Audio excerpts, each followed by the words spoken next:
જય હિન્દ। આજે આપણે ધોરણ 6 ની જે નવોદય વિદ્યાલયની પરીક્ષાઓ લેવામાં આવે છે તેના માટે આપણે અંકગણિતના પ્રશ્નો જોવાના છે જે નવોદયની પરીક્ષામાં પૂછાયેલા છે અને આના જેવા પ્રશ્નો પૂછાવાની શક્યતાઓ છે। તો આજે આપણે અંકગણિતના પ્રશ્નો સોલ્વ કરવાના છે। તેમાં સૌપ્રથમ તો પહેલો પ્રશ્ન જોઈએ। એક વેપારીને ₹56 ઓછી જો ખુરશીના 15% ફાયદા પર વેચવાને બદલે તે 8% ફાયદા પર વેચે છે તો ખુરશીની કિંમત શું હશે? તો પહેલા ખુરશી ઉપર તે 15% ફાયદો લેતા હતા, હવે લેવાનો છે 8%। એટલે કે 15% માંથી 8% બાદ કરી નાખી એટલે 60% વધે। એટલે કે હવે 60% નો ફાયદો ઓછો લેશે ને આ જે ₹56 છે એ પણ ઓછી કિંમત આપેલી છે તો આપણે ખુરશીની કિંમતને 100% ધારી લઈ, છેદમાં જે ઓછા ટકાવાળી છે તે છેદમાં રાખી દે ગુણ્યા 56। તો 7 × 8 = 56 ને 8 × 100 એટલે ₹800। તો એનો મતલબ એ થયો કે ખુરશીની કિંમત ₹800 હશે। તો આપણો જવાબ છે એ બી આવશે, ₹800। બીજો પ્રશ્ન જોઈએ। 4.239 ને 0.9 વડે ભાગવા પર આપને શું મળે? તો 4.239 ના પોઈન્ટ કાઢી નાખી તો છેદમાં આવશે 1000। આના વડે ભાંગવાનું છે એટલે 0.9 તો 9 માંથી પોઈન્ટ કાઢીએ એટલે ઉપર આવશે 10, 0 0 ઉડી જશે। હવે 4239 ને તમે કેટલા વડે ભાંગી નાખો? 9 વડે। તો અહીંયા સાઈડમાં આપણે ભાંગી નાખી 9 વડે, તો 9 ચોક 36, 42 માંથી 36 બાદ કરો તો 6 ઉપરથી ઉતાર્યા 3, 9 સત્તા 63 એટલે 0 0 ને 9 ઉતાર્યા 9 એકુ 9। તો આપણો જવાબ આવ્યો 471। હવે 471 ને તમે 100 વડે ભાંગો, 471 ભાગ્યા 100 એટલે 4.71 આવશે। તો આપણો જવાબ છે આમાંથી બી આવશે 4.71। પ્રશ્ન નંબર 3 જોઈએ। 5 સેમીને કિલોમીટરમાં આ રીતે દર્શાવવામાં આવે છે। 5 સેમી આપેલું છે તો 5 સેમી આપેલું છે અને તમે 100 વડે ભાગો એટલે મીટરમાં આવી જશે અને પાછા તમે એને 1000 વડે ભાગો એટલે કિલોમીટરમાં આવી જશે। એનો મતલબ એ થયો તો 5 ના છેદમાં 1 લાખ વડે તમે ભાંગવા પડે। 5 ને 1 લાખ વડે ભાંગો તો 0.00005। અહીંયા 0 કેટલા છે? 5।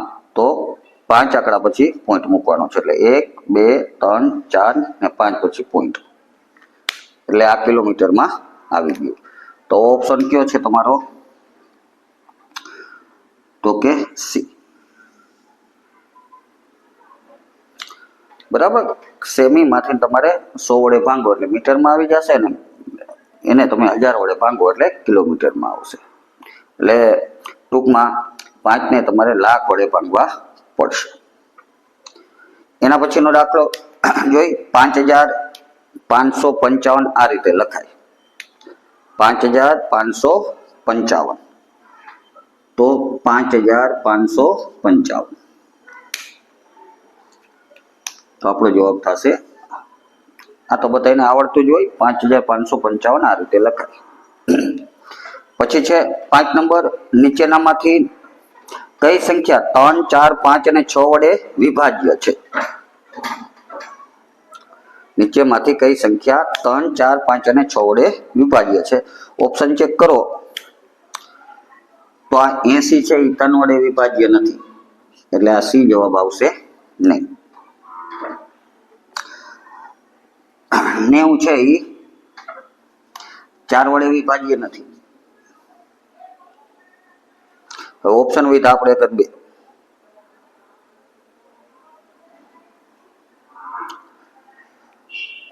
5 છે એ 36 વડે વિભાજ્ય નથી.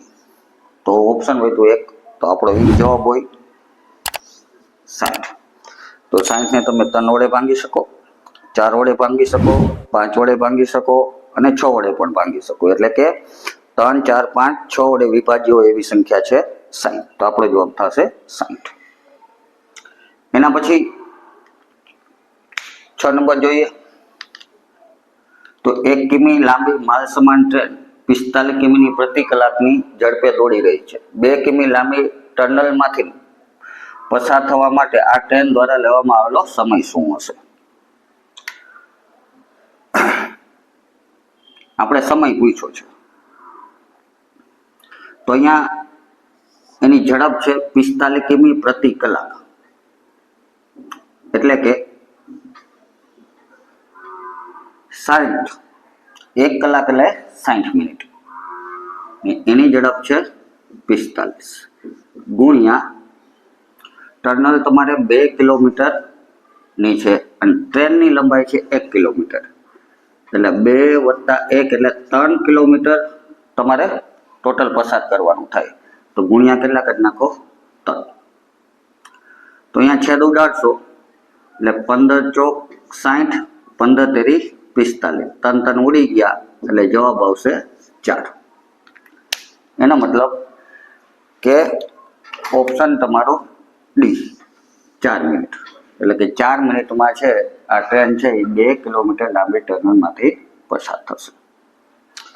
એના પછી જોઈએ પ્રશ્ન નંબર 7. 80 વિદ્યાર્થીઓનું જૂથ પિકનિક પર ગયું. 20% વિદ્યાર્થીઓ છોકરાઓ છે અને બાકીના 20% વિદ્યાર્થીઓ છોકરીઓ છે અને બાકીના છોકરાઓ છે. છોકરાઓને 70% બનાવવા માટે કેટલી છોકરીઓ ઉમેરવી જોઈએ? તો જો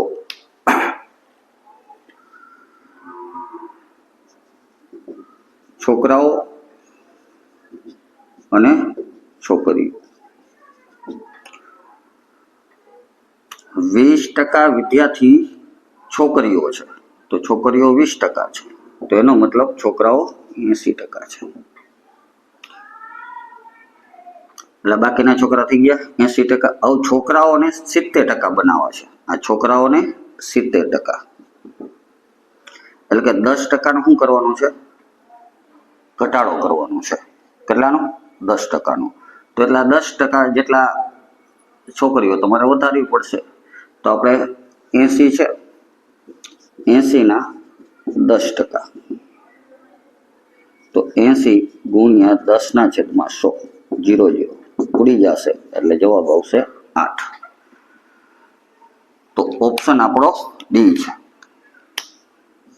ડી એટલે કે 8 છોકરીઓને તમે ઉમેરશો તો છોકરાઓ કેટલા બની જશે?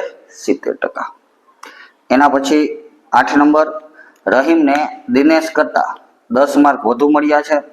જોર્જને રહીમ કરતા 25 માર્ક ઓછા મળ્યા છે. ત્રણેયની કુલ સંખ્યા એટલે કે ત્રણેય જણાના કુલ માર્ક્સ 235 છે. તો જોર્જના ગુણ શું હશે? તો રહીમ, દિનેશ અને જોર્જ. દિનેશ કરતા દિનેશને જે ગુણ મળ્યા હોય તો દિનેશને આપણે x ધારી લઈએ. તો રહીમને દિનેશ કરતા 10 ગુણ વધુ છે તો રહીમને x વત્તા 10 મળશે.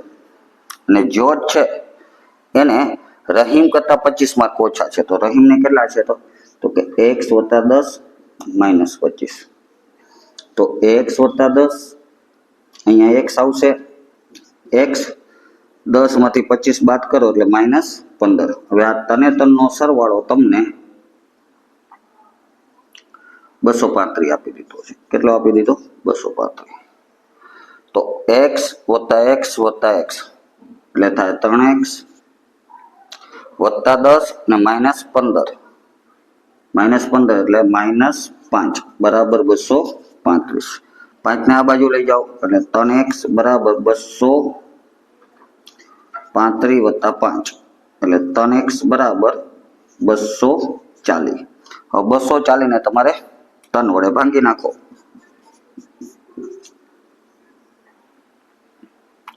તો 240 ને તમે 3 વડે ભાંગી શકો તો 3 સત્તા 21, 3 અઠા 24, 0 0 0 નીચે ઉતર ઉપર તો x બરાબર કેટલા આવ્યા 80. તો દિનેશ ના ગુણ છે 80. રહીમ ના થશે 80 ને 10 એટલે એના થઈ જશે 90 ને આના 80 માં તમે 10 ઉમેરો 90 ને 90 માંથી 25 બાદ કરી નાખો એટલે 65. તો આપણો જવાબ આવશે 65. એના પછી 360 ગ્રામ એ 3 કિલોગ્રામના કેટલા ટકા થાય? 360 તો 360 ભાગ્યા 3 કિલોગ્રામ એટલે ગ્રામમાં ફેરવો એટલે 3000 ગુણ્યા કેટલા કરી દેવાના 100. તો 0 0 ઉડી જાય 12 તેરી 36 એટલે કે 12%. તો આપણો જવાબ થાય એ 12%. છેલ્લો પ્રશ્ન જોઈએ. મારી ઘડિયાળ 7:05 AM બતાવે છે તે 25 મિનિટ ઝડપી છે, સાચો સમય શું? તો તમારે 7:05 મિનિટ છે એમાંથી 25 મિનિટ બાદ કરી નાખો. 7:05 મિનિટ છે એમાંથી 25 મિનિટ બાદ કરી નાખો તો તમારો જવાબ આવશે 6:40 AM એટલે કે 6:40. 7:05 મિનિટ માંથી 25 મિનિટ તમારે બાદ કરવાની કેમ કે ઝડપી છે એનો મતલબ એટલી આગળ હાલે છે એટલા બાદ કરી નાખો એટલે તમારો જવાબ આવે 6:40. તો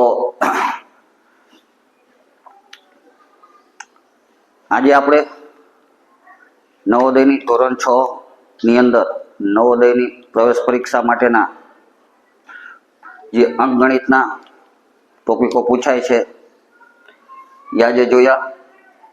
નવોદય સાથે સૈનિક સ્કૂલ અન્ય શિષ્યવૃત્તિની એક્ઝામો અથવા તો કોઈ પણ પ્રવેશ પરીક્ષા માટેની પરીક્ષામાં આ અંકગણિતના પ્રશ્નો છે એ ઉપયોગી છે. તો નવા વિડીયોમાં નવા અંકગણિતના પ્રશ્નો સાથે ફરીથી મળીશું. જય હિન્દ, જય ભારત.